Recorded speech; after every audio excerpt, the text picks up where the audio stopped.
Come on, guys. You can do it. Come on. Come on. गिरा गिरा. 1, 2, 3, 4.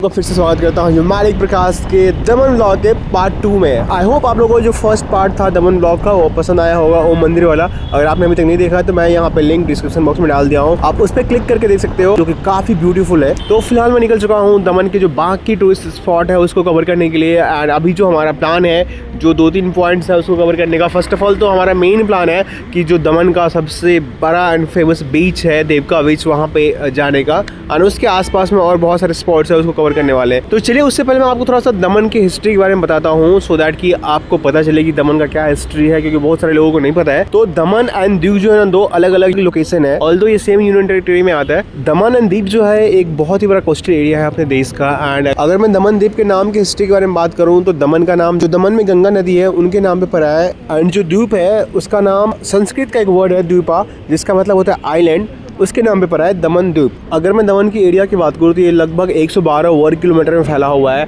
और अगर पॉपुलेशन की आप बात करते हो तो पॉपुलेशन 2011 के सर्वे के हिसाब से यहाँ पे 2,60,000 लोग रहते थे, बट अभी ऑलमोस्ट लगभग 14-15 साल हो चुका है। तो आप एस्टिमेट लगा लो कि इसमें 2 लाख और ऐड कर दो तो लगभग 4.5-5 लाख के आसपास यहाँ पे पॉपुलेशन अभी हो गया होगा। And you know one thing, जो सबसे बड़ा फन फैक्ट क्या है इसमें, दमन का जो पॉपुलेशन है वो 95% अपने इंडिया में नहीं रहते हैं। They are residing in whether UK और यूएस, यहीं पे लोग रहते हैं 95% लोग। एंड ये जो भी पॉपुलेशन है, अगर उसमें मैं कास्ट की बात करूँ तो इसमें लगभग मेजोरिटी जो है यहाँ पर क्रिश्चियन है एंड उससे कम मुस्लिम है। एंड बाकी जो अलग दूसरे कास्ट है वो लोग यहाँ पे रहते हैं। एंड यहाँ पे पोर्चुगीज ज़्यादा होने का रीज़न ये है बिकॉज आपको पता होगा कि पोर्चुगीज जब इंडिया आया था तो मोस्टली जो कोस्टल वाला एरिया था उन्होंने पहले उसको ही टारगेट किया था, जितने भी कोस्टल एरिया थे हमारे देश के। तो जब पोर्चुगीज इंडिया आए थे लगभग 1531 ईस्वी के टाइम में उन्होंने दमन के ऊपर कब्जा कर लिया था। एंड तब से लेकर लगभग 450 साल उन्होंने रूल किया था। You know one thing, Portuguese ने गवर्नमेंट ऑफ इंडिया को दमन हैंड ओवर किया था 1969, लगभग इंडिपेंडेंट के 14-15 साल के बाद उन्होंने इंडिया को दमन एंड द्वीप हैंड ओवर किया था। पहले पता है गोवा जो है एक यूनियन टेरिटरी हुआ करता था, तो 1969 में जब पोर्चुगीज ने गवर्नमेंट ऑफ इंडिया को दमन द्वीप हैंड ओवर किया था तो गवर्नमेंट ऑफ इंडिया ने दमन द्वीप प्लस गोवा को एक साथ मिला के उन्होंने एक यूनियन टेरिटरी बना दिया था। बट उसके बाद फिर से 1987 में जब गोवा का स्टेटहुड का दर्जा मिला तो गोवा एक स्टेट बन गया एंड दमन द्वीप एक इंडिविजुअल यूनियन टेरिटरी रह गया। तो जैसे मैंने आप लोगों को बताया कि यहाँ का जो पॉपुलेशन है वो 95% यहाँ से बाहर रहते हैं, तो आप लोग के अंदर एक क्वेश्चन ऑब्वियसली उठा होगा कि भाई अगर ये लोग 95% बाहर रहते तो यहाँ पे रहता कौन है, तब तो कोई यहाँ पे रहता ही नहीं होगा। बट मैं आप लोग को बताना चाहता हूँ ऐसा कुछ भी नहीं है, बिकॉज यहाँ पे जो लोकल रेसिडेंट्स अभी रहते हैं, अगर उसकी मैं बात करूँ तो लगभग यहाँ पे मेजोरिटी जो है आउटसाइडर्स के लोग हैं, जैसे कि अपना उड़ीसा हो गया, बंगाल हो गया। एंड उससे ज्यादा पता है मैंने एक चीज नोटिस किया, जब मैं इवन टेम्पल पे भी गया था यहाँ पे ओम मंदिर के इधर, एंड रास्ते में मैं बहुत जगह लाइक हम लोग ब्रेकफास्ट के लिए रुके थे एंड 2-3 जगह और रुका था, तो वहाँ पे मैंने देखा कि यहाँ पे साउथ इंडिया के लोग ज्यादा रहते हैं, स्पेशली तमिलनाडु एंड कर्नाटका का। हमारे इंडिया की जो ब्यूटी है और everywhere you will find the mix culture, तो यहाँ पे भी ऐसे ही है। और अगर मैं यहाँ पे लैंग्वेज की बात करूँ कौन कौन सी लैंग्वेज यहाँ पे बोला जाता है, तो ऑब्वियसली जो लोकल्स है यहाँ के क्रिश्चियन है, दे आर स्पीकिंग पोर्चुगीज। और उसके अलावा यहाँ पे गुजरात नजदीक में है तो गुजराती लैंग्वेज बोला जाता है एंड हिंदी तो ऑब्वियसली पूरे ऑल ओवर इंडिया में बोला जाता है, इंग्लिश। और उसके अलावा जो माइग्रेंट्स लोग आए हैं वो लोग अपने लोकल लैंग्वेज में बात करते हैं, तो ये सारे लैंग्वेज यहाँ पे बोला जाता है। दमन जो है ना कोस्टल एरिया होने के साथ साथ ये जो लैंड से भी कनेक्टेड है, मतलब ये समुद्र से भी कनेक्टेड है, लैंड से भी कनेक्टेड है। बट जो द्वीप है वो चारों तरफ से टोटली आइलैंड है, वो कहीं से भी लैंड से कनेक्टेड नहीं है। तो आप मुझसे पूछो कि यहाँ पे जाना कैसे है, ऑल्दो मैंने बताया हुआ है जो लास्ट वाला पार्ट था दमन का उसमें, बट मैं फिर से बता देता हूँ। अगर आप ट्रांसपोर्ट से आना चाहते हो तो आप जहाँ कहीं भी रहते हो आपको वहाँ से ट्रेन पकड़ना होगा। एंड सबसे नियरेस्ट स्टेशन यहाँ पे वापी है। वापी आप उतर के यहाँ से लोकल ऑटो चलती है, बस चलती है, जो आपको 30-40 रुपये लेके यहाँ पे दमन छोड़ देते हैं। उसके अलावा आपके पास जो है कैब मिल जाएगा, बसेस चलती है हर एक जगह से। बट हाँ, एक चीज़ मैं बताना चाहता हूँ, यहाँ पे आप फ्लाइट से नहीं आ सकते हो। अगर आप आओगे भी तो आपकी जो जैसे कि अहमदाबाद हो गया ना, और ये जो नियर बाई एयरपोर्ट्स गुजरात के हैं, चाहे मुंबई हो गया, तो आप वहीं पर उतर सकते हो, बिकॉज दमन एंड द्वीप में एक भी कॉमर्शियल एयरपोर्ट नहीं है। एक यहाँ पे एयरपोर्ट है जो कि द्वीप में है, बट वहाँ पे कॉमर्शियल फ्लाइट लैंड नहीं करती, चाहे टेक ऑफ नहीं करती, because that is operated by our army, coastal guard and जो नेवी लोग हैं वो लोग ऑपरेट करते हैं। कॉमर्शियल फ्लाइट का ऑपरेशन वहाँ से नहीं होता है। एंड दमन आने के बाद अगर आप द्वीप पे जाना चाहते हो तो आपको दमन से बहुत सारे यहाँ पे फेरीज एंड बोट्स चलती है, जो आपको दमन से द्वीप पे लेके जाएंगे। तो जैसा कि मैंने आपको बताया कि दमन बहुत दिन जो ना गोवा का एक पार्ट हुआ करता था, तो यहाँ पे आपको पता है गोवा वाली वाइब्स बहुत आने वाले हैं। और एक चीज मैं आप लोग को बताना चाहता हूँ, धीरे धीरे जो ना अभी गोवा का लोगों का ऑल्दो क्रेज है, बट अभी थोड़ा सा शिफ्ट होने लगा है टुवर्ड दमन द्वीप, बिकॉज गोवा ओवर हाइप हो चुका है, ओवर क्राउडेड हो चुका है एंड एक्सपेंसिव भी हो गया है। तो लोग अभी जो ना अल्टरनेट ढूंढना चालू किए हैं, एंड अल्टरनेट में दमन जो ना एक बेस्ट ऑप्शन है, because it's less crowded, less expensive, neat and clean and more fun वाली जगह अभी बनता जा रहा है दमन धीरे धीरे। अगर आप पार्टी लवर हो, चाहे अपना कोई वेकेशन प्लान कर रहे हो, चाहे अपना आप हनीमून, चाहे कुछ भी फैमिली गेट टुगेदर, चाहे वीकेंड गेटवे, कहीं भी देश के पार्ट में रहते हो, तो आप यहाँ पे आ सकते हो। यहाँ पे accommodation and food and travelling जो है ना बहुत ही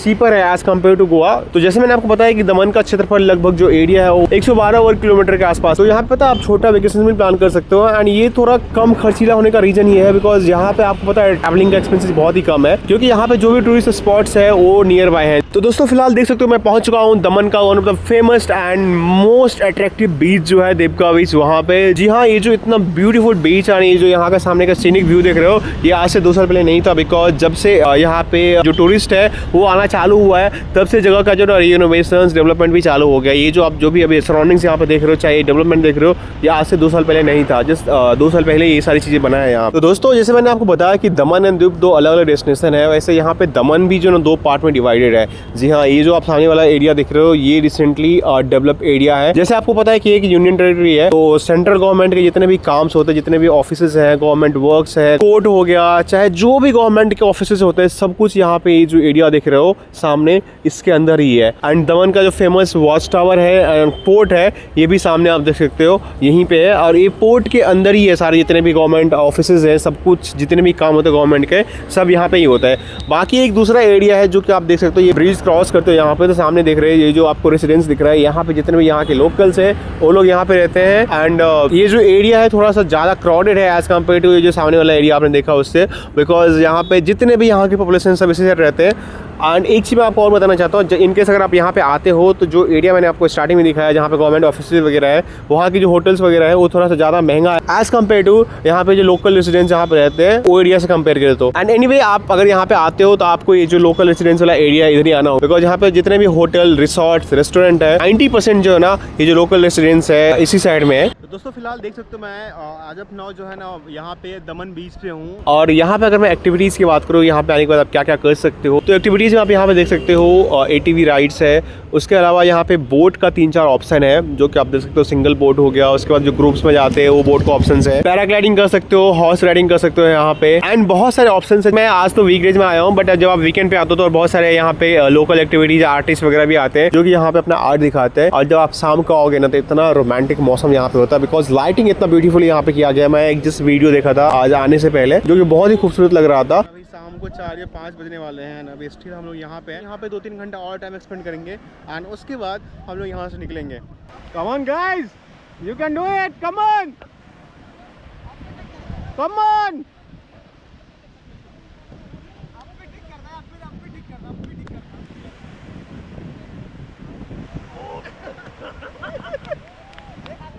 एक मिनट रुक जा भाई। गिरा पहले से बेटर है।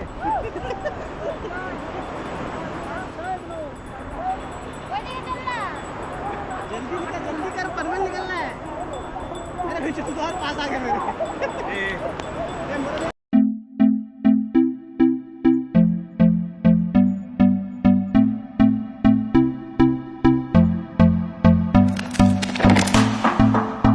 I'll be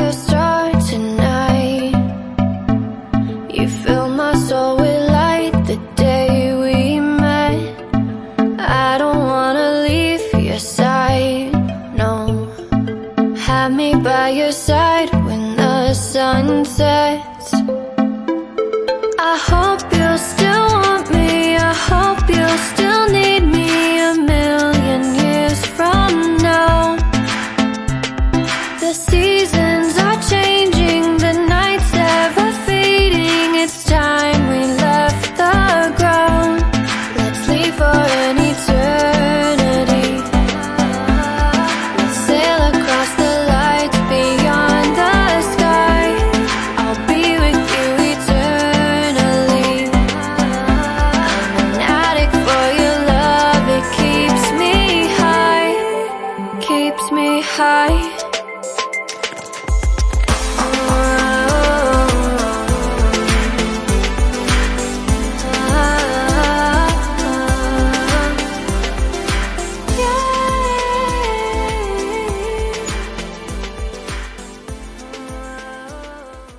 मैं आ चुका हूँ घर पे, 8:30 हुआ है। लगभग कितना 2.5-3 घंटे के आसपास लगा है वहाँ से यहाँ पे आने में, दमन से विरार आने में। बट ये जो राइड था ये मेरे लाइफ का सबसे ज़्यादा एक्सपेंसिव राइड था, बिकॉज इसमें अप्रॉक्सीमेटली मेरा 50,000 रुपया चला गया है। कारण ये है कि जब मैं दमन से रिटर्न आ रहा था, ऑलमोस्ट मैं विरार आ गया। विरार फाटा आने से पहले पता होगा आप लोगों को कि विरार में एक टोल प्लाजा आता है, अगर आप गुजरात साइड से आते हो तो टोल प्लाजा पे क्या हुआ कि आपको पता होगा कि मैंने बहुत सारे वीडियो में बताया कि अभी एनएच का काम चल रहा है, तो कहीं रोड बन रहा है, कहीं बन गया है, कहीं खत्म हो गया है, मतलब बहुत सारी चीजें चल रही है। तो अभी जैसे बीइंग अ राइडर हम लोग क्या करते हैं, जब भी कुछ ऐसा ब्रेकर आया तो कितने ब्रेकर हम लोग क्रॉस करेंगे। मोस्टली हम लोग क्या करते हैं, बाइक पे खड़े होकर ब्रेकर क्रॉस करते हैं और वो नॉर्मल है, चलता है। मेरा फोन जो है ना फोन होल्डर में लगा हुआ था आराम से एज यूजुअल, बट हुआ क्या पता नहीं, फोन जो है ना होल्डर के साथ ही टूट के गिर गया, जो कि आप देख सकते हो। मैंने यहाँ पे उसका फोटो मैंने लगाया है और आप देख सकते हो फोन की क्या हालत हुई है, क्योंकि इसका जो ना back side, front side, middle, motherboard, fatherboard, camera, display सब चला गया है। जब मैं अभी आते वक्त ही उसको मैकेनिक के पास देख के आया हूँ तो उसने बोला है कि एक तो ये ठीक नहीं होगा, और अगर ठीक भी हुआ तो उसने वो बता रहा है कि अप्रॉक्सीमेटली इसमें नहीं कुछ तो 15-20 हज़ार रुपये जाने वाला है। तो मैंने उसको बोला कि एक काम कर, तू अभी खोल के देख कि इसमें क्या क्या गया है, क्या लगने वाला है, क्या मतलब कितना एक्सपेंसिव आएगा, तू मुझे एग्जैक्टली बता, और उसके बाद देखते क्या करना है। तो मुझे लगता नहीं कि वो मतलब ठीक होने वाला है। उसने एक टेंटेटिव अमाउंट बताया कि 15-20 हज़ार आपको जाएगा।